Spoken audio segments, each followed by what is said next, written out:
маленькая девочка внезапно заболела загадочной болезнью. Когда ее мать, Элина, привела ее в больницу, врачи сообщили, что у Ариэль редкое заболевание, от которого почти невозможно найти лекарства.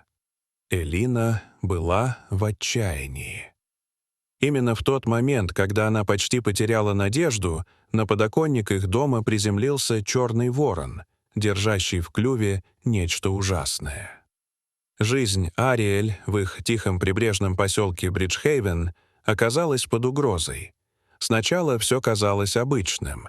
Несколько недель девочка играла у берега и помогала маме в саду. Но однажды у нее началось носовое кровотечение. Затем она не могла ни есть, ни пить по несколько часов в день. Она стремительно теряла вес и становилась все более замкнутой. Элина металась между врачами, клиниками и анализами, но никто не мог поставить диагноз. А тем временем Ариэль угасала. Однажды, в хмурый зимний вечер, Элина отправилась за покупками. В лавке у пристани она неожиданно встретила свою старую школьную подругу, Рэйчел. Удивительно было встретить знакомое лицо в этом холодном и заброшенном месте. Рэйчел сказала, что приехала повидать родственников мужа, и они с Элиной договорились встретиться вечером в местном баре. Вернувшись домой, Элина прошла в комнату дочери. Ариэль лежала на кровати такой же слабой, какой была утром. Обезболивающее, выданное врачами, лишь немного приглушало страдания, но болезнь не отступала. Элина с трудом сдерживала слезы. Она оставила работу, чтобы заботиться о дочери, и почти не ела. Поддерживала ее лишь сестра, Агнес. Именно она присматривала за девочкой, пока Элина ненадолго уходила. Та вечерняя встреча с Рэйчел, казалось, была всего лишь способом немного отвлечься. Элина пила, плакала, рассказывала о том, как теряет свою дочь. Рэйчел молча слушала и ободряюще держала ее за руку. Тогда Элина не могла и представить, что эта встреча спасет жизнь Ариэль. Прошло 2 недели. Элина почти забыла о той ночи, но однажды ей позвонили с незнакомого номера. Это была Рэйчел. Она сказала, что хочет приехать и рассказать нечто важное.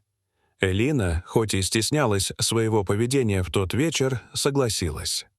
Вскоре Рэйчел появилась на пороге и, не теряя времени, начала рассказ.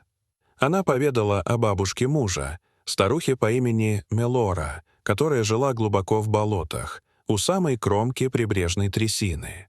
Старушка дожила до 103 лет и считалась местной знахаркой. Элина поначалу не поверила, но Рэйчел продолжила. Она сказала, что рассказала Мелоре о болезни Ариэль, и та сразу же узнала ее симптомы.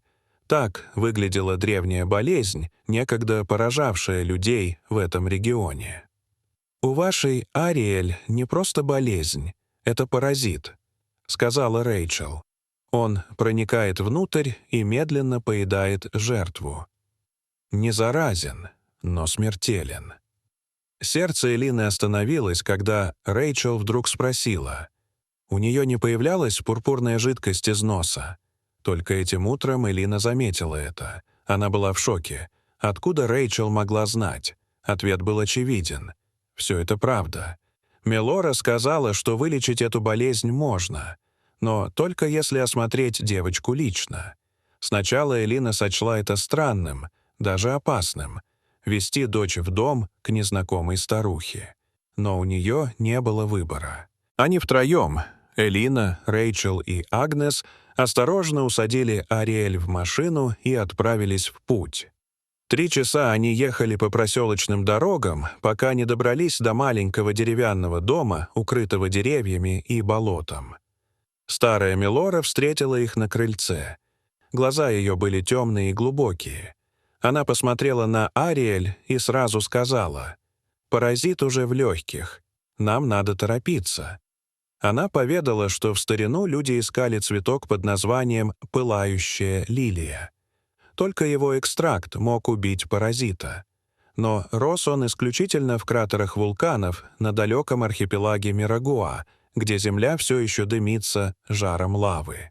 Цветы растут прямо из огненной трещины, подобно водяной лилии, цепляющейся за гладь пруда. Это было безнадежно. Даже один такой цветок было сложно добыть, а для исцеления Ариэль требовался целый букет. Элина упала на колени и заплакала. Но Мелора дала девочке отвар, замедляющий рост паразита. Ариэль немного ожила. В тот вечер Ариэль, почти не в силах говорить, попросила старуху нарисовать цветок. Получив рисунок, она сказала маме: «Возьми мой свисток, выйди и позови его. Покажи ему этот рисунок, он поймет». Элина, хоть и ничего не понимала, подчинилась. Она дунула в свисток, и спустя мгновение с дерева спикировал ворон. Тот самый, с которым Ариэль часто играла, и на которого Элина раньше ворчала. Она показала ему рисунок. Ворон некоторое время смотрел, затем взлетел и исчез в небе. Тем временем Ариэль, лежа в полудреме, вспоминала, как нашла ворона в снегу с переломанной лапкой. Она согрела его, ухаживала, лечила и кормила.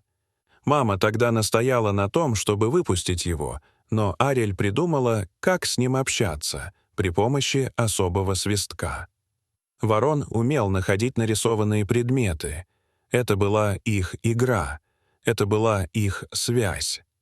И ворон не подвел. Он нашел вулкан. Он спустился в кратер. Он отыскал пылающие лилии. По одной он выносил их из жуткого жара. Когда букет был готов, он полетел назад. Когда он вернулся и опустился у дома с цветами в клюве, Элина остолбенела. Она не верила, но теперь ей не надо было верить. Она видела. Целительница извлекла экстракт. Это заняло часы. Элина сидела рядом, держа Ариэль за руку, сжимая ее пальцы, пока та дышала все слабее. Наконец, настой был готов. Элина подняла голову дочери и влила капли ей в рот. Прошло несколько дней. Ариэль начала есть. Потом сидеть.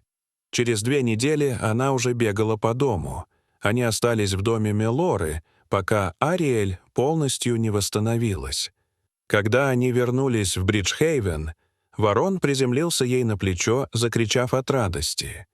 Он остался с ними навсегда, не просто как питомец, а как член семьи.